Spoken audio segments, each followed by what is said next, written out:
అందరికీ నమస్తే. పత్రిజీతో నా ప్రయాణం కార్యక్రమానికి అందరికీ స్వాగతం, సుస్వాగతం. మరి పత్రిజీ గారితో ప్రతి ఒక్కరికి ఎన్నో అనుభవాలు, అనుభూతులు, మధుర స్మృతులు కూడా ఉంటాయి. మరి వాటన్నిటి గురించి తెలియజేయడానికి ఈరోజు మనతో పాటు ఉన్నారు అమలాపురానికి చెందిన సీతా మేడం గారు. మరి మేడం 2004 సంవత్సరంలోనే ధ్యాన మార్గంలోకి వచ్చారు. మరి పత్రిజీ గారితో ఎంతో అనుబంధాన్ని, సాన్నిహిత్యాన్ని కలిగి ఉండి మరి పత్రిజీ గారు డైరెక్ట్గా ఇండైరెక్ట్గా చెప్పిన ఎన్నో పనులను ఎంతో చక్కగా సమర్థవంతంగా నిర్వహిస్తూ వచ్చారు ఆ రోజు నుండి ఈ రోజు వరకు. మరి మేడం మాటల ద్వారా పత్రిజీతో వారికి ఉన్న మధుర స్మృతులని స్వయంగా తెలుసుకుందాం. నమస్తే మ్యామ్. నమస్తే మేడం, ముందుగా మీ ధ్యాన పరిచయము. నేను 2004లో నాన్నగారి ద్వారా ధ్యానంలోకి రావడం జరిగిందండి. అప్పటికి ముందే నేను కొన్ని ఇబ్బందుల్లో చాలా, ఎందుకంటే దుఃఖంలో ఉన్నాను. ఏం చేయాలో తెలీదు. ఏదైనా మనకి దుఃఖం వచ్చినా, ఏదైనా విపరీతమైన బాధ వచ్చినా ఏం చేస్తాం, మనం చచ్చిపోవాలని డిసైడ్ అయిపోతాం. ఇంక ఈ బాధలు తట్టుకోలేము, మళ్ళీ జన్మ ఎత్తితే మంచి జన్మ వస్తుంది, ఇప్పుడు తోటి ఇది ఇక్కడి నుంచి బాధలు వదిలిపోతాయి అని అనుకుంటాం. అలా అనుకునే టైంలో నాకు 2-3 సార్లు సూసైడ్ చేసుకోవడం జరిగింది. ప్రయత్నం చేశాను. చేస్తే అది నాకు కొడుకు గుర్తుకొచ్చేవాడు. ఒక్కడే అబ్బాయి నాకు. ఓకే. గుర్తుకొచ్చేవాడు. ఆడిని ఇప్పుడు ఎవరో గురించో నేను ఆడిని అనాథం చేసి వెళ్ళిపోతే ఇప్పుడు చూసేవాళ్ళందరినీ నేను తల్లిపోయిన పిల్లలందరినీ చూస్తున్నాను కదా, వాళ్ళు చాలా ఇబ్బంది పడుతున్నారు, అలాగే ఆ బిడ్డని అలాగే ఇబ్బంది పెట్టాలి అనేసి ఈ బాధలు తట్టుకుంటేనే మంచిది కదా మనకి, ఆ బిడ్డ సుఖపడతాడని ఆలోచన వచ్చి మళ్ళీ దాని నుంచి విరమించుకునేదాన్ని. అలాగా ఉండగా అన్నీ ఉన్నాయి, నాకు అన్నీ ఉన్నాయి, ఏది లోట్లేదు. కానీ ఏ జన్మలో చేసిందో మరి అనుకునేవాళ్ళం, ఏ జన్మలో చేసిందో ఇది అనుకునేవాళ్ళం. కానీ ధ్యానంలోకి వచ్చిన తర్వాత అన్నీ వివరంగా తెలిసినాయండి. అంతకుముందు తెలియదు కదా. అప్పుడు ఇంకా ఏ జన్మలో చేసిందో ఇది అందరూ ఉన్నారు, ఎవరికైనా పెట్టచ్చు కదా, ఇది నాకే ఎందుకు పెట్టాలి అని అనుకునేదాన్ని. కానీ అప్పుడు అలాగ సూసైడ్ నుంచి అలా తప్పించుకునేదాన్ని 3-4 సార్లు చేయటం జరిగింది. అప్పుడు ఇలాగ బాధపడే టైంలో నాతో పాటు మా కుటుంబీకులు అందరూ బాధపడేవారు. పాపం ఇది ఇలా బాధపడుతుంది పాపం, ఏ జన్మలో చేసిందో అని అనేవారు. కానీ అలా చేయగా లాస్ట్లో నాన్నగారి ద్వారా నాకు ధ్యాన పరిచయం జరిగింది. అంతకుముందు ఏంటంటే శకినాలు అంటారు కదా, శకినాలకు తిరగటం, గుళ్ళు గోపురాలు తిరగటం, ఏ పంతులు గారు ఏం చెప్తే అది చేయటం అన్నీ చేసేదాన్ని. చాలా డబ్బులు ఖర్చు పెట్టేదాన్ని. కానీ వెళ్ళి అన్నీ చేసేదాన్ని. కానీ ఆ రోజే తృప్తిగా ఉండేది. మళ్ళీ ఎప్పుడు మామూలుగానే నా బాధ, దుఃఖం అన్నీ అలాగే ఉండేవి. కానీ దానికి పరిష్కారం ఏం దొరికేది కాదు. వాళ్ళు చేయమన్నప్పుడు చేయడం, తర్వాత నేను మళ్ళీ నాది మళ్ళీ కంటిన్యూ అయ్యేది. ఎప్పుడు ఏడుపు దుఃఖం అలాగే ఉండేది. అలా ఉంటుండగా ఈ నాన్నగారు ద్వారా నాకు ధ్యాన పరిచయం 2004లో దొరికింది. అప్పటికే నేను SSY యోగా క్లాసులకు వెళ్తున్నాను, కొంచెం మనశ్శాంతిగా ఉంటుంది, అదే గొప్ప అనుకునేదాన్ని. SSYకి వెళ్ళినప్పుడు అక్కడ చెప్పారు, ధ్యానం సమాధి గురించి చెప్పారు, ఏదో మంత్రం కూడా ఇచ్చారు, అది చేసుకోమంటే అది చేస్తూ ఉండగా ఒక 3 నెలల్లో నాన్నగారి ద్వారా ఇది ధ్యానం పరిచయం జరిగింది. ఆయన గురించి ఏంటంటే, ఆయన వ్యాపార రీత్యా రాజమండ్రి వెళ్ళారు మీటింగ్కి. వాళ్ళు ఫెర్టిలైజర్స్ బిజినెస్ అండి. అక్కడ ఆయనకి వ్యాపారం రీత్యా అక్కడ ఉంటుంది పెద్ద మీటింగ్, అక్కడ మధ్య మాంసాలు ఉంటాయి. కానీ ఆయన ఎప్పుడో సత్యనారాయణ రాజు గారి భోజనాల వల్ల ప్రకృతి వైద్యం చేస్తూ ఆయన మాంసం ఆహారం మానేశారు. ఓకే. ప్రకృతి ఆహారమే తీసుకునేవారు. టీ కాఫీలు అన్నీ మానేసి ప్రకృతి ఆహారమే తింటున్నారు. అప్పుడు మధ్య మాంసాలు ఉంటాయి అక్కడ. కానీ బ్రాహ్మణ హోటల్లో భోంచేసి ఎక్కడో ఒక షాప్ దగ్గర కూర్చున్నారు. అక్కడ అదంతా అయిపోయిన తర్వాత మీటింగ్కి వెళ్దామని చెప్పేసి ఈ లోపల ఆటో కంగారుగా ఎక్కుతున్నారంట అందరూ. ఏంటి ఇలాగా అందరూ జనాలు ఇలాగా కంగారుగా వెళ్తున్నారు, ఆటోలు ఎక్కుతున్నారు, ఏం జరుగుతుందని షాప్ అతన్ని అడిగితే ఇక్కడికి ఎవరో గురువు గారు వస్తున్నారంటండి, అందుకు అందరూ ఇలా ఆటోలో వెళ్తున్నారు, ఎక్కడ అంటే పలానా కళ్యాణ మండపం అని చెప్పారు. చెప్తే ఫోన్లే ఇక్కడ కూర్చుంటే నాకు ఏమొస్తుంది, ఇంకా టైం ఉంది కదా ఆ మీటింగ్కి అని చెప్పేసి ఆ మహా అయితే అప్పుడు మా నాన్నగారు చాలా పిసినారుగా ఉండేవారు.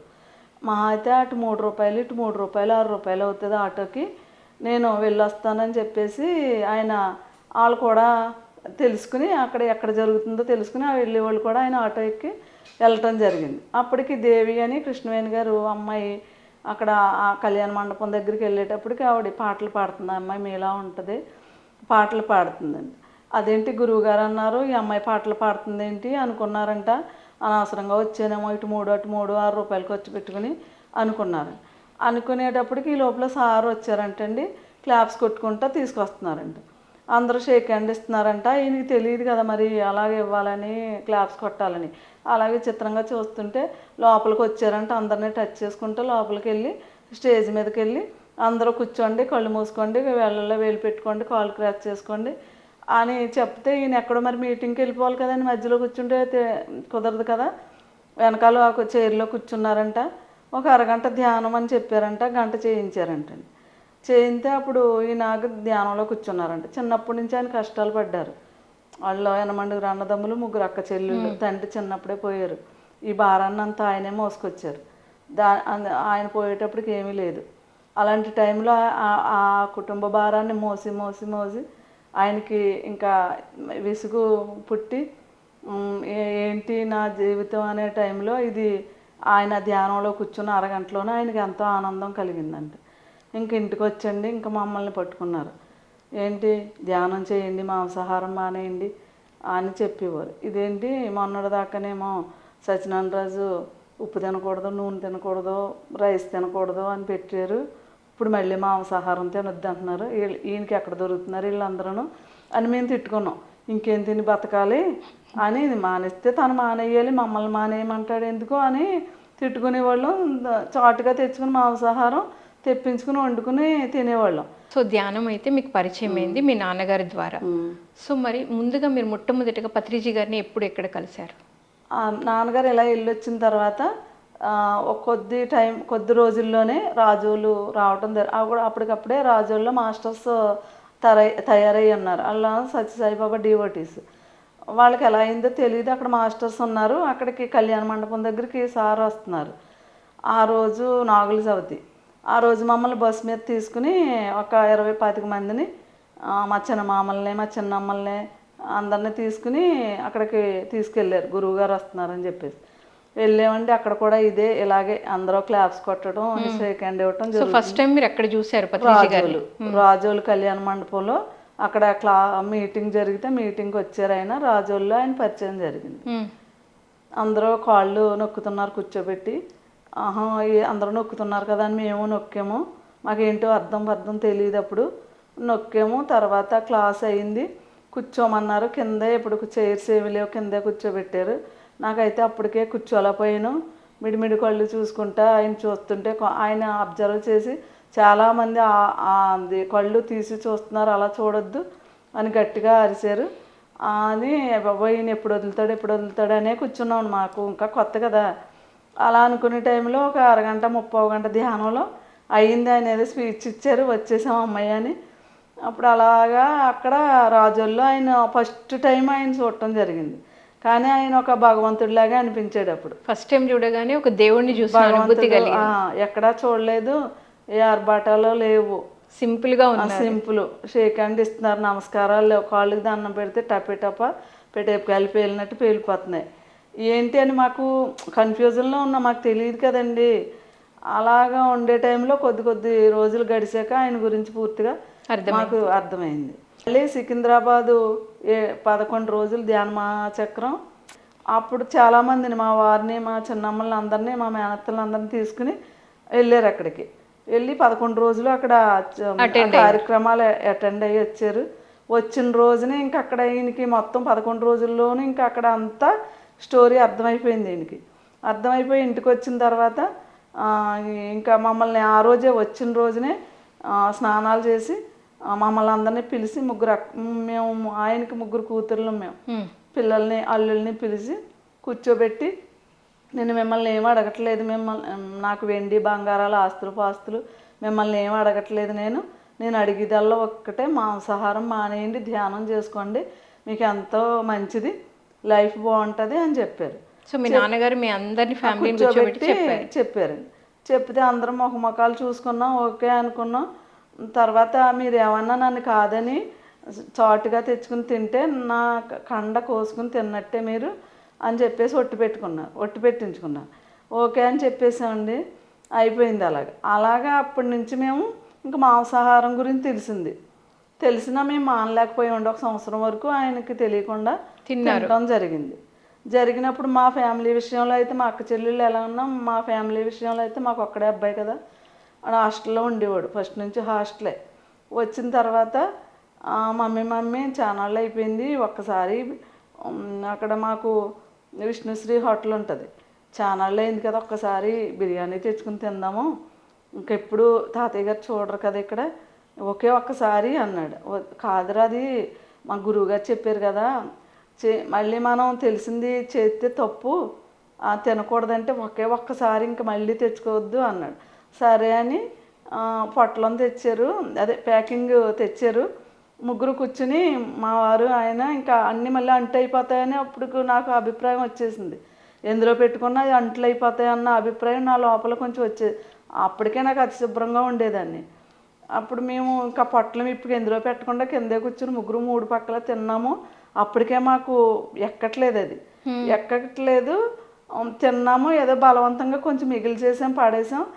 ఒకరి తర్వాత ఒకరికి వామిటింగ్స్ అయిపోయినాయి, ముగ్గురికి అయిపోయినాయి.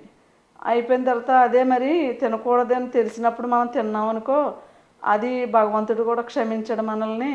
తెలియకముందు తిన్నాము, తెలియదు కాబట్టి తిన్నాము, అది అప్పుడు లోపల అది ఇష్టపడింది.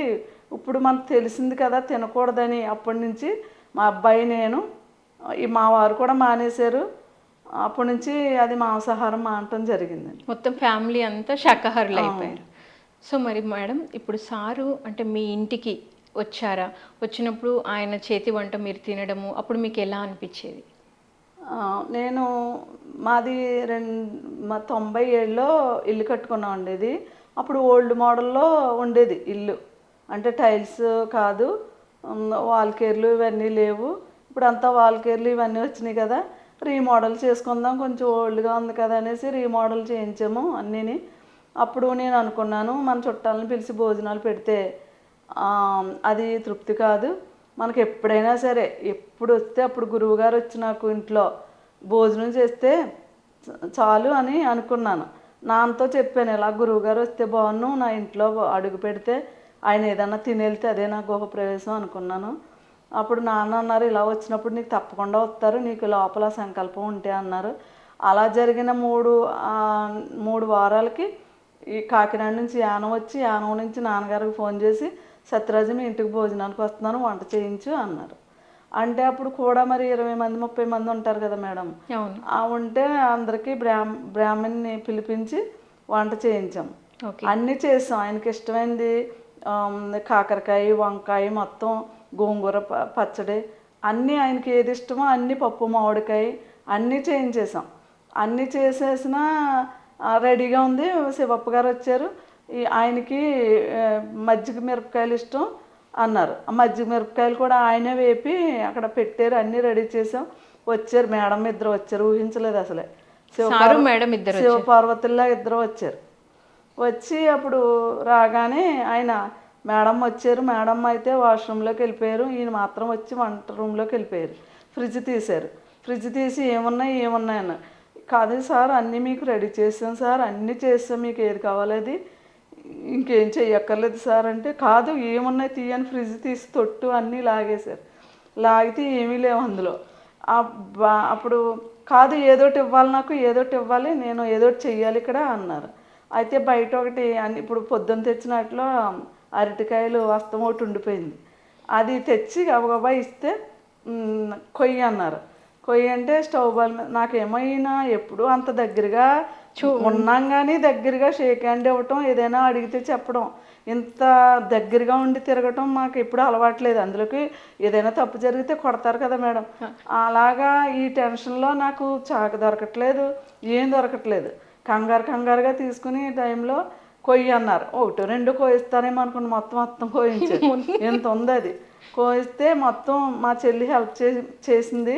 ఇద్దరం కోసం పాన్ పెట్టమన్నారు, పెట్టాం. ఆయిల్ ఇమ్మన్నారు, పసుపు వేయమన్నారు. పసుపు వేసేటప్పుడు చెయ్యి వణికిపోయి కొంచెం ఎక్కువ పడిపోయినప్పుడు తీసేస్తుంటే ఉంచే అన్నారు. తర్వాత సాల్ట్ వేసారు, ఈ ముక్కలు వేసారు, ఆయనే వేపారు.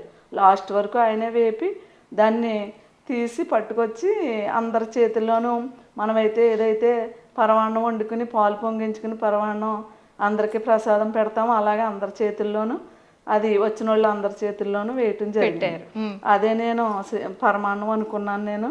తర్వాత ఏం తింటారు సార్ మీరు, రైస్ తింటారా, పుల్కా తింటారా అని అడిగితే మేడం ఇద్దరు కూడా మేము పుల్కా తింటాము, చపాతీ తింటాం అన్నారు. ఆల్రెడీ నేను ఎందుకైనా మంచిదని ఆ చపాతీ ముద్ద వేసుకుని ఉంచుకున్నాను. అప్పుడు తొందరగా తీసి చేస్తుంటే చెయ్యి అని మళ్ళీ పాన్ పెట్టమన్నారు. పాన్ పెట్టిన తర్వాత చెయ్యి అన్నారు. అక్కడే స్టవ్ బాల్ మీదే గబగబా చేసిస్తే ఆయనే కాల్చారు. కాల్చిన తర్వాత తనకు కావాల్సింది తను తీసుకున్నారు. ఎవరికైనా వేస్తే వేయండి అని చెప్పారు. అలాగే మేడము ఇద్దరు తిన్నారు, అందరూ తిన్నారు. భోజనం చేసేవాళ్ళు భోజనం, ఇది టిఫిన్ తినేవాళ్ళు టిఫిను తిన్నారు. నాకు ఎంతో ఆనందం అనిపించింది. ఆయన పక్క నుండి నేను కట్ చేస్తూ ఆయన వంట చేస్తుంటే ఆయన పక్క నుండి చాలా ఆనందం, చాలా నేను అనుకున్నదే రీచ్ అయ్యాను అక్కడ. ఎందుకంటే నా సంకల్పం మరి ఫలించింది కదండి. అవును, చక్కగా సార్ పక్క నుండి మరి వంట కూడా ప్రవేశమే. వాళ్ళిద్దరూ వచ్చిన ఇంట్లో శివపార్వతిలాగా చాలా బాగా. నేను ఒకటే అనుకున్నాను, అయ్యో నేను బట్టలు తెచ్చి ఇద్దరికీ పెట్టవలసింది అని అనుకున్నాను. అది ఒక్కడే జరగలేదు మేడం. అప్పటికప్పుడు తెచ్చి ఇద్దామంటే అవ్వదు కదా మేడం, మరి అదొక్కటే అవ్వలేదు. అంతా మంచిగా జరిగింది. మేడం గోంగూర పచ్చడి కావాలన్నారు, చాలా బాగుందని ఒక డబ్బాలో పెట్టి నెయ్యి కూడా ఇప్పుడు మేము పంపిస్తూ ఉంటాం మేడంకి, సార్కి కూడా ఇచ్చేవాళ్ళం. అలాగే నెయ్యి గోంగూర పచ్చడి పెట్టిస్తే హ్యాపీగా పట్టుకుని ఆనందంగా వెళ్ళారు. అది నాకు హ్యాపీ అనిపించింది. ఈ సైడ్ వచ్చినప్పుడు ఎప్పుడైనా వచ్చి కాఫీ తాగడం, సత్యరాజు మీ ఇంటికి వస్తున్నాను నేనని చెప్పడం, ఇక్కడ కాఫీ కానీ భోజనానికి వస్తున్నాను, టిఫిన్కి వస్తున్నాను అంటాం, ఇక్కడ చేయటం జరుగుతుంది సార్. బాగుంది మేడం, చాలా చక్కగా. అంటే అది ఇదంతా మీకు స్వీట్ ఎక్స్పీరియన్స్. అంటే మీరు ఎప్పుడైనా కూర్చున్నా కూడా ఇదంతా తలుచుకున్నా మళ్ళీ మీకు అప్పుడే సార్ వచ్చిన ఫీలింగ్ కూడా కలుగుతూ ఉంటుంది. నాకు బాగా ఏ జన్మ బంధమో కానీ సార్ అంటే, సార్ అలా అయినప్పుడు కూడా నేను తట్టుకోలేకపోయాను. నాకు ఇప్పటికే ఆయన్ని దృష్టిలోకి వస్తే నాకు కళ్ళంపడి నీళ్ళు వచ్చేస్తాయండి. మరి ఆయన గత జన్మ బంధం ఏముందో తెలియదు, ఒక శిష్యులుగా ఉందో ఎలా ఉందో తెలియదు, కానీ నాకు ఆయన తలుసుకుంటేనే నాకు బాధ వచ్చేస్తూ ఉంటుంది అనమాట. యా మేడం, తర్వాత మరి మీరు వంట కూడా చక్కగా సార్ పక్కన ఉన్నారు, సార్ మీ ఇంటికి వచ్చారు. దాని తర్వాత అంటే ఇప్పుడు మనకి సేవ అనేది పిఎస్ఎస్ఎం మూమెంట్లో ఎంతో ప్రాముఖ్యత ఉంది. అలా సారు మీకు ఒక పిరమిడ్ కట్టమని చెప్పడమో, లేకపోతే శాకాహార ర్యాలీలు తీయమనమో, క్లాసులు చెప్పమడం, అలా సార్ నుండి మీరు ఏం తీసుకున్నారు? అంటే నా అన్నే కదండి మొన్నటి వరకు ఆయన ఆధ్వర్యంలోనే జరిగేది. మెయిన్ నా అన్నే అక్కడ. తర్వాత నేను వెనకాలండి అన్నీ చూసేదాన్ని. అది మేము ముగ్గురు అక్క చెల్లెలమైనా అందరూ పిల్లలు ధ్యానం చేసేవారు, అందరూ చేసేవారు. వాళ్ళ బాధ్యతలు ఉండటం వల్ల వాళ్ళు బయటికి రావట్లేదు. నేనే బయటకు వచ్చి నాన్న కూడా సపోర్ట్గా ఉండి అన్నీ చేస్తున్నాను. గొల్లవెల్లి నాన్నగారు స్వస్థలం అక్కడ ఒక ఇంటి మీద చిన్న పిరమిడ్ కట్టారు 8x8. తర్వాత అమలాపురంలో సైట్ ఉండిపోయింది.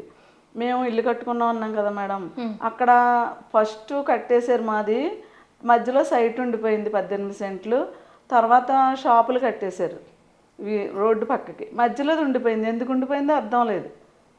అది ఎన్ని సంవత్సరాలు ఉందంటే మొత్తం 15 సంవత్సరాలు ఉండిపోయింది అది. అలా టౌన్లో ఖాళీ ప్లేస్ ఉండుకోవటం ఎవరో ఉంచుకోరు కదా, ఏదోటి కట్టుకుని రెంట్కి ఇచ్చుకుంటారు. అది ఎందుకు ఉండిపోయిందంటే మాకు పిరమిడ్ కట్టిన తర్వాత మాకు అర్థమైంది, గురువుగారు పరిచయం అయిన తర్వాత అది ఆ పిరమిడ్ కోసమే ఉందని మాకు అర్థమైంది. అప్పుడు అమలాపురాన్ని కూడా నువ్వు పిరమిడ్ కట్టాలి అని సార్ చెప్పడం, గొల్లవెల్లి వచ్చి ఆయన ఆ పిరమిడ్ ఓపెనింగ్ చేయటం. అప్పుడే చాలామంది మాస్టర్స్ వచ్చారు. అప్పుడే కొత్త అందరూ మాస్టర్స్ కూడా 2003, 2004, 2005 మాస్టర్స్ అందరూ కూడా ఎక్కువ వచ్చింది. ఆ టైంలో అందరూ కూడా అక్కడికి రావటం జరిగింది గొల్లవెల్లి. అక్కడ ఓపెనింగ్ అయిన తర్వాత ఇక్కడ మళ్ళీ ఆ ఓపెనింగ్కి వచ్చి ఇక్కడ కొబ్బరికాయ కొట్టడం జరిగింది. శంకుస్థాపన చేశారు మాస్టర్స్ అందరూ వచ్చి. ఆ రోజు నుంచే సో మీరు అమలాపురంలో కూడా పిరమిడ్ కట్టారు. పిరమిడ్ కట్టి. ఓకే, సార్ వచ్చారా? సార్ వచ్చారు. ఏం పేరు పెట్టారు మేడం పిరమిడ్కి? శ్రీ బాలయోగీశ్వర పిరమిడ్ ధ్యాన కేంద్రం అని పెట్టారు. ఓకే. అంటే మాకు ముమ్మడివరం బాలయోగి ధ్యానం చేశారు కదండి, ఆయన 7వ సంవత్సరం నుంచి ఆయన ధ్యానంలో ఉండి అలా ఉండిపోయారు. ఆయన ఉండిపోయి ఆయన 35 సంవత్సరాలకి ఆయన కాలం చేశారు. ఆయన మాకు మరి మా ఏరియాలో ఆయనే కదా యోగి, అందుకని ఆయన బాలయోగేశ్వర పిరమిడ్ ధ్యాన కేంద్రం అని పెట్టారు. సో అప్పుడు మరి మీరు ఏమైనా మాట్లాడారా సార్ ఆధ్వర్యంలో? నాన్నే మాట్లాడారండి. అప్పుడు ఇంకా స్టేజ్లు ఎక్కి ఆ స్థితిలో లేను నేను, ఏమైనా హెల్ప్ చేయటం తప్ప ఆ స్థితిలో లేను. కానీ ఆ రోజు ఉండిపోయారండి సార్, నైట్ ఉండిపోయారు. అక్కడ ఉండిపోయారు. మర్నాడు ఆ నైట్ పడుకున్నారు. ఇంకా భోజనాలు అయిపోయినాయి, అందరూ ఉంటారు కదా. అలా స్పీచ్ అయ్యేటప్పటికి 5, 6 అయిపోయింది. నైట్ ఇంటికి వచ్చారు, టిఫిన్ చేశారు, పడుకున్నారు. పొద్దున్న లేవగానే మళ్ళీ ఆయనకి పెసరట్టు ఉప్మా ఇష్టం కదా, అలా రెడీ చేయించారు నాన్నగారు. అన్నీ అయిన తర్వాత వేరే ప్రోగ్రామ్ ఏదో ఉంది. ఈ లోపు మేము వెళ్ళి ఆయనకి కాళ్ళు పడుతుంటే మీ నాన్నని మేము తీసుకెళ్ళిపోతాను నేను అన్నారు. నేను తీసుకెళ్ళిపోతాను, ఇంక రాడు మీ నాన్న అంటే మాకు ధ్యానం చేసి మేము ఎలా రప్పించుకోవాలో మాకు అప్పుడు తెలియదు ఏం మాట్లాడాలో. మా నాన్ననే మేము ధ్యానం చేసి మేము రప్పించుకుంటాము అని అన్నాను. నాకు అలా వచ్చేసింది అప్పుడు అని అలా నవ్వుకున్నారు అంతే. అప్పుడు అలాగా ఆయన అప్పుడు ఆ పిరమిడ్ ఓపెనింగ్ అలా చేయటం జరిగింది. అప్పుడు కూడా 700-800 మంది వచ్చారు. చాలా అద్భుతంగా జరిగింది. ఒకసారి అయితే పబ్లిక్ మీటింగ్ కూడా పెట్టడం జరిగింది, హై స్కూల్ గ్రౌండ్లో పెట్టారు. అప్పుడు కూడా మీరే ఆర్గనైజ్ చేశారు, నాన్నగారే చేశారు. మీరు సపోర్ట్ చేస్తూ వచ్చారు. యా, వండర్ఫుల్ మ్యామ్, చాలా బాగుంది. తర్వాత వచ్చేసి మరి మీరు కడతాలకి వచ్చినప్పుడు, లేకపోతే ఇప్పుడు బుద్ధ పౌర్ణమి సెలబ్రేషన్స్ కావనియండి, లేకపోతే సంక్రాంతి సంబరాలు, ఇలాంటి ప్లేసులలో సార్ని కలిసినప్పుడు అక్కడ ఫుడ్ తినడం, ఇప్పుడు సార్ వడ్డిస్తున్నారు అంటే మనం పక్క క్యూలు ఉన్నా పరిగెత్తుకుంటూ ఇందులో దూరి ఇంకా ముందున్న వాళ్ళని నెట్టుకుంటూ కూడా ముందుకెళ్తాం.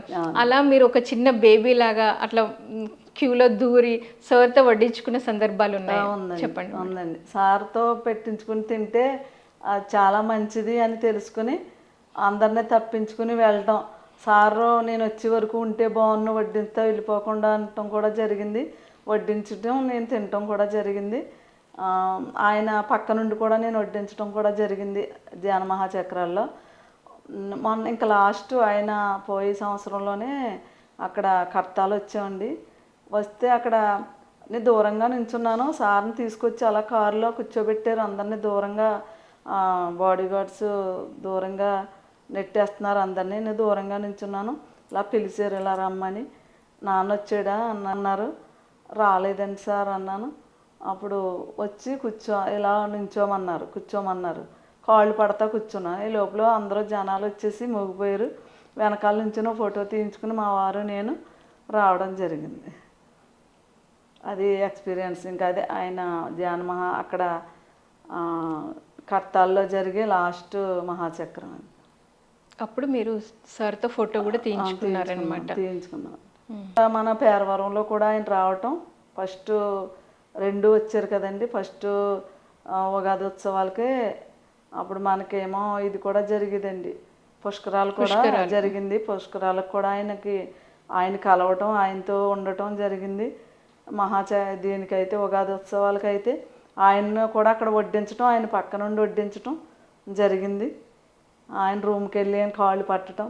మేమైతే డొనేషన్ వసూలు చేసి ఫస్ట్ 2 ఇది ఉగాది ఉత్సవాలకి 2-3-4 లక్షలు డొనేట్ చేసి మేము లేడీస్ అందరం తిరిగి, మా మాస్టర్స్ లేడీస్ అండ్ జెంట్స్ తిరిగి వసూలు చేసుకెళ్తే ఆయనకి చెప్తే కూర్చోబెట్టి కాళ్ళు పట్టమన్నారు. ఆయన ఏదో రాసుకుంటాను కాళ్ళు చాలాసేపు. శివప్ప గారు వచ్చి ఎమ్మెల్యే గారు ఎవరో వస్తున్నారు, మీరు అందరూ బయటకు వెళ్ళిపోండి అంటే, కాదు వాళ్ళని కూర్చొని తర్వాత వస్తారులే ఆయన, వాళ్ళని కూర్చొనేమని చెప్పి కూర్చోబెట్టుకున్న తర్వాతే మన నాన్నగారే వాళ్ళని ఇబ్బంది పెట్టకూడదు, నాడండి మనం బయటకు వెళ్ళిపోదాం, ఎవరో ఎమ్మెల్యే వస్తున్నారంటే అని ఆయన తీసుకురావడం జరిగింది. మీరు అందరూ మాస్టర్స్, గ్రేట్ మాస్టర్స్ అని ఆయన ఆ రోజు అనటం జరిగిందండి. చాలా ఫొటోస్ తీయించుకున్న ఫొటోస్ కూడా ఉన్నాయి. అవి చూసుకుంటూ ఉంటాం. యా బాగుంది మేడం. సో ఇంకా మీరు సార్తో ఇప్పుడు ఎప్పుడైనా మళ్ళీ మనకు గుర్తు తెచ్చుకుంటే నిజంగా కొత్త ఉత్సాహం మనకు వచ్చినట్టు అనిపిస్తుంది మేడం. అది ఏదైనా అవనియొచ్చు. అలాంటిది మీకు మర్చిపోలేని ఏదైనా ఒక అనుభవం చెప్పండి. కొత్తలంక శివప్ప గారు ఉన్నారు కదండి, కొత్తలంక వాళ్ళ ఊరు శివప్రసాద్ గారిది. కొత్త లంక. వాళ్ళ అమ్మగారికి ఒంట్లో బాగోపోతే ఎక్కువ వచ్చేవారు అక్కడ. శివప్ప గారు ఆయన పిఏ కదా, ఎక్కువ కొత్తలంక వచ్చేవారు సారు. అప్పుడు ఏ టైంలోనో మరి వాళ్ళ అమ్మగారికి ఒంట్లో బాగోలేదని ఎప్పుడు వచ్చారు. మేము అందరం వెళ్ళేవాళ్ళం. ఇంకా సార్ ఎక్కడికి వస్తున్నారంటే అక్కడికి వెళ్ళిపోయేవాళ్ళం. నాన్నగారు బొలేరో తీసేసుకున్నారు. ఆయన వచ్చిన 3 నెలల్లోనే బొలేరో తీసుకుని దాని నిండా మైకులు పెట్టి బ్యానర్స్ కట్టేసి ఇంకా తూర్పుగోదావరి జిల్లా అంతా ప్రచారం చేసేవారు. దానిలో ఎంతమంది ఎక్కితే అంతమంది 12 మంది బొలేరో ఎక్కేవారు. మాస్టర్స్ అందరినీ తీసుకెళ్ళేవారు. ఆ రోజు మేము వెళ్ళామండి. సార్ వచ్చారు. నేను అంటే సార్ అంటే ఎదురు నాకు తెలుసుకున్నది ఏంటంటే, సార్కి గురువుకి ఎంత దూరంగా ఉంటే అంత మంచిది, మనం ఎంత తక్కువ మాట్లాడితే అంత అది తెలుసుకోవటం జరిగింది. కొంచెం దూరంగానే ఉండేవాళ్ళం. అలా మీద అలా పడిపోవటం, షేక్ హ్యాండ్లు ఇచ్చేయటం అది ఉండేది కాదు. దూరంగా ఉన్నప్పుడు ఆయన ఎదరికి వెళ్ళిపోయి మళ్ళీ వెనక్కి వచ్చి నన్ను చూసి నీ పీకి నొక్కేస్తున్నాను, చంపేస్తాను నిన్ను అన్నారు. నా దేవుడు, నాకు ఇష్టమైన దేవుడు నన్ను చంపేస్తే నాకు అంతకంటే ఏముంది సార్, మీ చేతిలోనే నేను చచ్చిపోతాను, నాకేం భయం లేదు అంటే అప్పుడు కళ్ళల్లో కళ్ళు పెట్టి ఎక్కువసేపు చూశారనమాట. అలా చూసి చూసి చూసి అప్పుడు పీకి వదిలేసి ఆయన వెళ్ళిపోయారు. అక్కడ అందరూ క్లాప్స్ కొట్టడం జరిగింది. ఇది ఎక్కడో ఉంది, ఇది ఈ ఈ మాట ఎక్కడో ఉంది, ఇది ఇలాగ నా గురువు చేతిలో, నా దేవుడి చేతిలో నేను చచ్చిపోవటం అంతకంటే అదృష్టమే ఉందంటాం అని అక్కడ మాస్టర్స్ అనటం కూడా జరిగింది. అంటే మీకు ఏమన్నా తేడా తెలిసిందా మేడం? సారు ఏ పని చేసినా ఒక కారణం ఉంటుంది. మరి ఆయన గట్టిగా మీ పీక పట్టుకోవడం, కళ్ళలో కళ్ళు పెట్టి చూడడం, అంటే అంతకు ముందుకి దాని తర్వాతకి మీకేమన్నా తేడా తెలిసిందా? తెలిసిందండి. అలా చూసిన తర్వాత నాకు అంటే నేను అప్పటికే చావంటే భయంతో ఉన్నానో లేకపోతే నాకేమన్నా ఎనర్జీ పాస్ చేశారో తెలియదు, కానీ నేను అప్పుడు చాలా ధైర్యంగా, అప్పటి నుంచి చాలా ధైర్యంగా ఉన్నాను. దేనికి భయపడకుండా ప్రతిదానికి నేను ముందుకెళ్ళి చాలా ఛాలెంజ్గా తయారయ్యాను. అంటే ఎలాంటి ఏదన్నా వచ్చినా కూడా అదొక ఛాలెంజ్ అనుకున్నారనమాట. అంతకుముందేమో అదొక సమస్య లాగా అనిపించేది, దాని తర్వాత అదొక ఛాలెంజ్ లాగా తీసుకున్నారు. ధైర్యం వచ్చింది మేడం, చాలా ధైర్యం వచ్చింది. అంతకుముందు పిరికిదానిలాగా ఏదో భయపడుతూ ఎందుకు ఈ జీవితం అన్నట్టుగా ఉండేది. ఆయన్ని కలిసి ఆయనతో తిరిగినప్పుడు ఇంకా నాకు అసలు నా లైఫ్కి బాధే లేదని అనిపించేసింది. అందుకే నాకు ఆయన తలుసుకున్నా, ఆయన లేరని అన్నా నాకు ఎక్కువ దుఃఖం వచ్చేస్తూ ఉంటుంది. అంత ఇష్టం పత్రి సార్ అంటే నాకు. బాగుంది మేడం, చక్కగా ఉన్నాయి మీ అనుభవాలు కూడా. సో మరి శాకాహార ర్యాలీలు ఎప్పుడైనా సార్తో పార్టిసిపేట్ చేయడం కానీ అలాంటివి జరిగాయా? జరిగినాయి మేడం. చాలా శాకాహార ర్యాలీలు చేయటం జరిగింది. సార్తో పాంప్లెట్లు పంచిపెట్టి, బుక్స్ పంచిపెట్టి ఆయన కూడా ర్యాలీలు చేయటం జరిగింది. చాలా ఆనందం అనిపించేది. ఆ బుక్స్ పంచిపెట్టి, పాంప్లెట్లు పంచిపెడితే ర్యాలీల్లో నాకు బాగా ఇష్టమైంది ర్యాలీ, శాకాహార ర్యాలీ. నాకు ధ్యానం కంటే ముందు ముఖ్యమైనది ర్యాలీ. ఆయనతో చాలా ప్రోగ్రామ్స్ చేసాం. పిరమిడ్ ఓపెనింగ్స్కి వెళ్ళటం జరిగింది. ప్రాణప్రతిష్ఠ అదే శంకుస్థాపనకి వెళ్ళటం జరిగింది. అప్పుడు ఫస్ట్లో నాన్నగారు ఎక్కడ పత్రి సార్ వస్తే అక్కడ తీసుకెళ్ళిపోయేవారు. చాలా బాగా ఆయన కూడా ఉన్నారు. చాలా అనుబంధం అండి. ఆయన ఎక్కడుంటే అక్కడికి వెళ్ళిపోయేవాళ్ళం. మా ఫ్యామిలీని, పిల్లల్ని అందరినీ తీసుకుని వెళ్ళిపోయేవారు. ఆయన ప్రత్యేకంగా మమ్మల్ని పిలిచి కూర్చోబెట్టుకుని కాళ్ళు నొక్కించుకునేవారు. మా అబ్బాయి అయితే ఏకంగా ఎక్కి తొక్కమనేవారు ఆయన. మా అబ్బాయిని హీరో అంటా మా అబ్బాయిని హీరో అనేవారు. చాలా ఇష్టం మా అబ్బాయి అంటే. ఆ చదువు గురించి కూడా సార్ని అడగటం జరిగింది. అప్పటికే ఇంటర్ చదివాడు. తర్వాత నెక్స్ట్ ఏం చదవమంటారని అడిగితే బయోటెక్ చదవండి, ఫ్యూచర్ బాగుంటుందని చెప్పడం, అదే చదివాడు. తర్వాత ఎంబీఏ చేశాడు. ఎంబీఏ చేసిన తర్వాత ఆడికి వెంటనే క్యాంపస్లో జాబ్ వచ్చింది. మ్యారేజ్ కూడా ఒక 6 నెలలు, సంవత్సరం లోపల అయిపోయింది. 23వ సంవత్సరంలోనే మ్యారేజ్ అయింది. 4 సంవత్సరాల పాప. ఈరోజు పుట్టినరోజు అమ్మాయిది. 9 సంవత్సరాల పాప. వాళ్ళ లైఫ్ హ్యాపీగా ఉంది. ఇదంతా ఏంటంటే మనం చేసిన దాన్ని బట్టే మన ఫ్యామిలీ వాళ్ళందరూ ఆనందంగా ఉన్నారు అంటే మనం చేయవలసింది చేస్తున్నాం కాబట్టి పొందవలసింది పొందుతున్నాం అనే అనుభవం నాకు తెలిసింది. కార్యక్రమంలో ఇప్పుడు ఒక చిన్న విరామం. మరి సార్కి కళలు అంటే చాలా ఇష్టం మేడం, ఎప్పుడు చెప్తారు ప్రతి ఒక్కరూ సంగీతం నేర్చుకోవాలి, ఏదో ఒకటి ఉండాలి, డ్యాన్స్, ఆర్ట్ ఏదో ఒకటి. సో అలా మీరు సార్ చెప్పిన దానికి ఏదైనా ఇన్స్పైర్ అయ్యి ఏదైనా నేర్చుకున్నారు? డ్యాన్స్ ఇష్టం నాకు, సంగీతం కూడా ఇష్టం. ఓకే. బాలసుబ్రహ్మణ్యం గారు పిల్లలకి నేర్పినప్పుడు నా తల్లిదండ్రులు నాకు ఎందుకు చిన్నప్పుడు నేర్పించలేదు, నాకు ఇష్టం కదా, అప్పుడే చిన్నప్పుడే రేడియో పెట్టుకుని ఆ పాటలు వింటూ ఉండేదాన్ని. అప్పుడు తల్లిదండ్రులు గుర్తించేవారు కదా, వాళ్ళు వ్యాపారాల్లో పనుల్లో ఉండిపోయేవారు. ఇప్పుడు పిల్లల్ని గుర్తించేవాళ్ళు కాదు. కానీ నేను రికార్డు రేడియో పెట్టుకుని నేను పాటలు వింటూ ఉండే, నాకు అంత ఇష్టం. ఇప్పుడు కూడా నేను ఎప్పుడైనా సరే టీవీలో ఏ ప్రోగ్రామ్స్ చూడను, పిల్లలది వస్తుంది కదండి బాలసుబ్రహ్మణ్యం పిల్లలు పాటలు పాడినా తీయగా ఆ పాటలు చూస్తూ ఉండేదాన్ని. మా వాళ్ళేమో ఏంటి ఆ చిన్నపిల్లల పాటలు వింటావో, వేరే ప్రోగ్రామ్స్ పెట్టనివ్వని అనేవారు. నాకు అదే ఇష్టమని అదే చూసేదాన్ని, నాకు అంత ఇష్టం. కానీ ఇంకోరు నేను పాట పాడుతుంటే భలే మంచి రోజు అని శుభగారు రాత్రి భలే మంచి రోజు ఆవిడ రాసుకుంటుంటే నేను పాడాను. ఇలా పాడాలి మేడం అని మేడం అన్నారు. సో ఇప్పుడు మరి ఇది పత్రి సార్ ప్రోగ్రామ్ మేడం, పత్రిజీతో నా ప్రయాణం. సార్కి కళలు అంటే ఇష్టం. సో మీకు ఎంత వస్తే అంత డాన్స్ ఇష్టం, మీకు ఇప్పుడు కోలాటం నేర్చుకున్నాను. మీకు ఇప్పుడు ఎంత వస్తే అంత ఆ భలే మంచి రోజు అనే పాటను ఒక 2 చరణాలైనా పాడి వినిపించండి. భలే మంచి రోజు, పసందైన రోజు, వసంతాలు పూసే నేటి రోజు, వసంతాలు పూసే నేటి రోజు. బాగుంది మేడం. సో అయితే కోలాటం కూడా నేర్చుకున్నారు? నేర్చుకున్నా. మొన్న ఇక్కడ మన ఉగాది ఉత్సవాలకి ప్రోగ్రామ్ చేశాం మేడం. సో కోలాటం వేశారు మీరు అందరూ కలిసి? మా బ్యాచ్ అంతా. ఓకే. సో మనం ధ్యానంలోకి వస్తే ఇంకా చిన్నపిల్లలం అయిపోతాం అన్నమాట. మొన్న కూడా డ్యాన్స్ కూడా నేర్చుకోవటం జరిగింది, నేర్చుకుంటున్నాం. ఇప్పుడు డ్యాన్స్ ఏం నేర్చుకుంటున్నారు మేడం? అదే మామూలు సినిమా పాటలు ఉంటాయి కదండి, ఆ పాటలకి డ్యాన్స్ నేర్చుకుంటున్నాం. ఓకే. అది చాలా ఇష్టం నాకు డ్యాన్స్ అంటే. నిన్న కూడా ఇక్కడ సారు 7 రోజులు ప్రోగ్రామ్ పెట్టారు కదా, రోజు డ్యాన్స్ చేస్తున్నారు. నేనే బాగా చేస్తున్నానని చెప్తున్నారు అందరూ, హ్యాపీ ఫీల్ అవుతున్నాను. నాకు వచ్చిన డ్యాన్స్ నేను చేసేస్తున్నాను. బాగుంది మేడం. సో ఇంకా మీరు ఏం చెప్పాలి? సంగీతం కూడా జీకే గారు అక్కగారు జూమ్లో చెప్తే, జీకే గారు అక్కగారు జూమ్లో చెప్పారు. అప్పుడు ఒక 6 నెలలు నేర్చుకోవడం జరిగింది. తర్వాత అమ్మకు కొంచెం బాగాలేదని, నేను టైమింగ్స్ కుదరట్లేదని మధ్యలో ఆగిపోవడం జరిగింది. అది ఎప్పటికైనా నేను లైఫ్లో కంటిన్యూ చేస్తాను మేడం.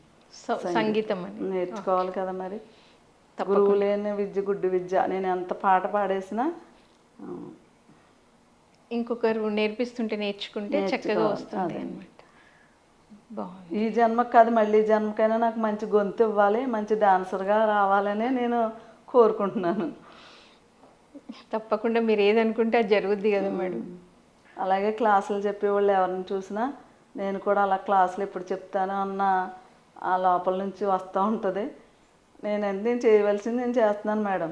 అందరినీ మోటివేట్ చేసి ర్యాలీలకి వెళ్ళడం, డొనేషన్స్ కలెక్ట్ చేయడం, తర్వాత మా పిరమిడ్ సెంటర్లో క్లాసెస్ మాస్టర్ని పిలిచి క్లాస్ పెట్టడం, వంట దగ్గర నుంచి అన్నీ లాస్ట్ వరకు చూసుకోవడం, అన్నీ నేనే ఆర్గనైజ్ చేస్తున్నాను.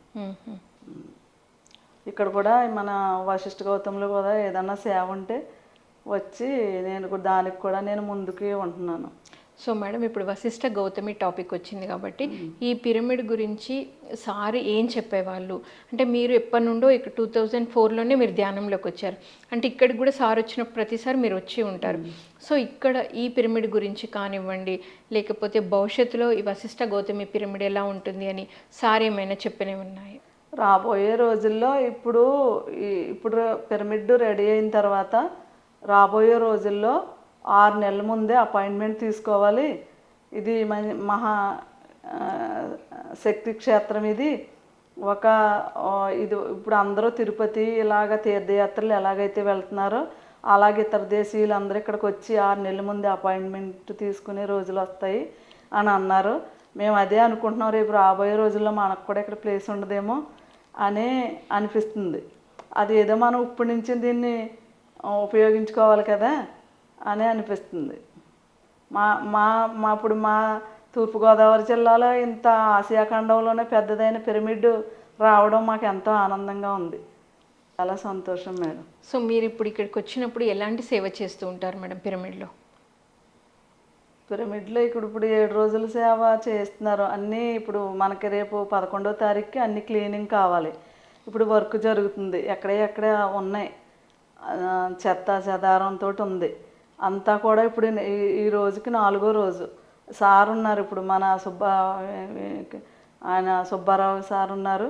పొద్దున్న మార్నింగ్ మెడిటేషన్ అయిన తర్వాత గ్రీన్ టీ ఇచ్చి మమ్మల్ని అందరినీ కూడా ఆ రాడ్లు ఏమైతే ఉన్నాయో మొత్తం ఆ మెటీరియల్ అంతా ఎక్కడ చిరాగ్గా ఉందో అదంతా మమ్మల్ని చేత స్వచ్ఛ భారత్ చేస్తున్నారు. మొత్తం ఇనుప రాడ్లు మోయిస్తున్నారు మా చేత. పిఎంసి మీ సార్ కూడా తీశారు పొద్దున్న వీడియో, అది పిఎంసిలో వస్తుందేమో మరి. అది అది ఆ చేసేటప్పుడు మాకు ఫీలింగ్ ఏంటంటే, ఇది ఇంతమంది ఉన్నారు, ఈ ప్రపంచంలో ఇంతమంది ఉన్నారు, ఈ పిరమిడ్ మాస్టర్లు ఇంతమంది ఉన్నారు, మనకే కొద్దిమందికి ఈ సేవకి అర్హత ఎందుకు వచ్చింది, అది మనం ఎప్పుడో ఏ జన్మలో చేసుకున్న పుణ్యం అని అనిపిస్తుంది మాకు. అసలు మాకు ఆ వర్క్ చేసినప్పుడు అలసట అనేదే లేదు. ఇంకా నేను మొన్న డ్యాన్స్ చేసినప్పుడు మాత్రం నాకు కాళ్ళు నొప్పులు వచ్చినాయి. అది నాది ప్రాపంచికమైంది కాబట్టి. అది ఇప్పుడు పిరమిడ్కి సంబంధించింది కాబట్టి ఆ వర్క్ చేసేటప్పుడు నాకు ఏ నొప్పులు ఉండలేదు. చాలా ఆనందంగా హుషారుగా చేస్తున్నాం. ఇంకా ఎనర్జీ ఫీల్ అవుతున్నాను. సో మీరు ఇక్కడ మౌన ధ్యానం అన్నారు కదా మేడం, ఎన్ని గంటలు చేస్తున్నారు? 4 to 7 అండి. 4 to 7. 4 to 7. ఓకే, అంతేనా? మళ్ళీ 10 to 12:30, 2.5 గంటలు. తర్వాత మళ్ళీ భోజనం అయిన తర్వాత 2:30 to 4:30. 5 గంటలకేమో ఆటలు పాటలు డ్యాన్స్ అవి చేస్తున్నారు సార్. చాలా ఆనందంగా ఉంది. సో మరి ఇప్పుడు ఇన్ని గంటలు చేస్తున్నారు కదా మేడం, మీకు ఎలా అంటే ఏదైనా ఒక అనుభవం వచ్చిందా ధ్యానంలో? అనుభవం ఏంటంటే, మనకు కొంచెం ఏ జన్మలో చేసిన కర్మలు ఉంటాయండి. ఎంత ధ్యానం చేసినా మనకు గత జన్మ కర్మలు ఉంటే అవి వెంటనే క్లియర్ అయిపోవు. కొన్ని సందర్భాల్లో కొన్ని సేవ చేయటం వల్ల, లేకపోతే ఆ టైం అయిపోవడం వల్ల మనకి ఆ గత జన్మ కర్మలు అనేవి తీరిపోతూ ఉంటాయి. అలాగా మనకి ఈ ఎక్కువసేపు ధ్యానంలో ఉండటం వల్ల అది ఆ పెయిన్ అనేది లేకుండా మాకు ఫీల్ అవుతున్నాం. సో దాన్ని తట్టుకునే శక్తి కలుగుతుంది మీకు? అవునండి, అవును. ఇంకోటి, నా ఆరోగ్య రీత్యా అయితే అంతకుముందు నేను బాధల్లో అన్నాను కదా మేడం, అది నేను ఎప్పుడైతే ధ్యానం చేసి శాఖాహార ర్యాలీలు, నాన్న కూడా వెళ్ళిపోయి తిరగడం ఇవన్నీ చేయడం వల్ల నేను ఇంటికి వచ్చేటప్పటికి దుఃఖంలో ఎప్పుడైతే ఉన్నానో, ఇంటికి వచ్చేటప్పుడు నాకు ఆనందం అనిపించింది. మళ్ళీ బయటకు వెళ్తే నాకు ఆనందం అనిపించింది, ఇంటికి వస్తే దుఃఖం అనిపించింది. ఎప్పుడైతే నేను ఇది కొనసాగించానో కొన్ని సంవత్సరాలుగా, నాకు అవన్నీ ఎలా సాల్వ్ అయినాయో నాకే తెలియదు. ప్రాబ్లమ్స్ అన్నీ క్లియర్ అయిపోయినాయి. నేను ఏదైతే కావాలనుకున్నానో ఆనందం నాకు దొరికింది. ఇది ధ్యానం వల్లే. శాకాహారం వల్లేమో నా ఆరోగ్యం బాగుంది. మా ఫ్యామిలీ అంతా కూడా చాలా ఆరోగ్యంగా ఉన్నారు. మేము అంతకుముందు ఎక్కువ డాక్టర్నే ఎక్కువ ఉపయోగించుకునేవాళ్ళం. ధ్యానంలోకి వచ్చిన తర్వాత అసలే డాక్టరే అవసరం లేకుండా పోయింది. అసలు ఎవరినైనా చూడటానికి వెళ్ళాలంటేనే నాకు ఎలర్జీ కింద ఉంటుంది. హాస్పిటల్కి వెళ్ళాలంటేనే నాకు ఇదిగా ఉంటుంది. అది అంతలాగా నేను ఆరోగ్యాన్ని ధ్యానం ద్వారా కాపాడుకుంటున్నాను. బ్యాక్ పెయిన్ ఉంది, దానికి కూడా ఎవరైనా అయితే చాలా ఎక్కువ ఇంగ్లీష్ మెడిసిన్ వాడేద్దరు. నేను ఏ మెడిసిన్ వాడకుండా నేను ధ్యానం ద్వారానే ఉదయం 4 to 7 ధ్యానం చేసుకుంటాను రోజు మార్నింగ్. ఆ ధ్యానంలో నేను తగ్గించుకుంటున్నాను, ఏ టాబ్లెట్ వాడట్లేదు. బాగుంది మేడం. మరి ఎంతో చక్కగా, ఎంతో అద్భుతంగా మీ ధ్యాన పరిచయము, మరి పత్రి సార్తో మీ జర్నీ, మరి ముఖ్యంగా కళలు, మీరు మామూలుగా అయితే ఎవరైనా అబ్బాయి ఇప్పుడేం నేర్చుకుంటాంలే అనుకుంటారు, కానీ మీరు ఎంతో ఇంట్రెస్ట్గా మరి చక్కగా డ్యాన్స్ నేర్చుకోవడం, కోలాటం చేయడము, మరి పాటలు నేర్చుకోవాలని కూడా అంత ఇంట్రెస్ట్ చూపించడం అన్నిటికంటే ఎక్కువ అద్భుతంగా ఉంది madam. Thank you ma'am, thank you so much. నాకు ఈ అవకాశం ఇచ్చిన పిఎంసి ఛానల్ వారికి ధన్యవాదాలు తెలుపుకుంటాను. వ్యూవర్స్, మరి విన్నారు కదా సీతా మేడం యొక్క జర్నీ. ధ్యానాన్ని నేర్చుకొని ధ్యానం ద్వారా తన జీవితాన్ని సరిదిద్దుకోవడమే కాకుండా ఎంతోమందికి ధ్యానం నేర్పిస్తూ శాకాహారులుగా తయారు చేస్తూ మరి కళల పట్ల పత్రిజీ ఎంతో ప్రోత్సహిస్తూ ఉంటారు. మరి ఆ కళలను కూడా తను నేర్చుకుంటూ ఎంతో అద్భుతమైన జీవితాన్ని నో డాక్టర్ నో మెడిసిన్ అని కూడా దాన్ని కూడా ఆచరిస్తూ ఎంతో అద్భుతమైన జీవితాన్ని జీవిస్తున్నారు. మరొక మాస్టర్తో మరొక ఎపిసోడ్లో మళ్ళీ కలుద్దాం. Thank you so much.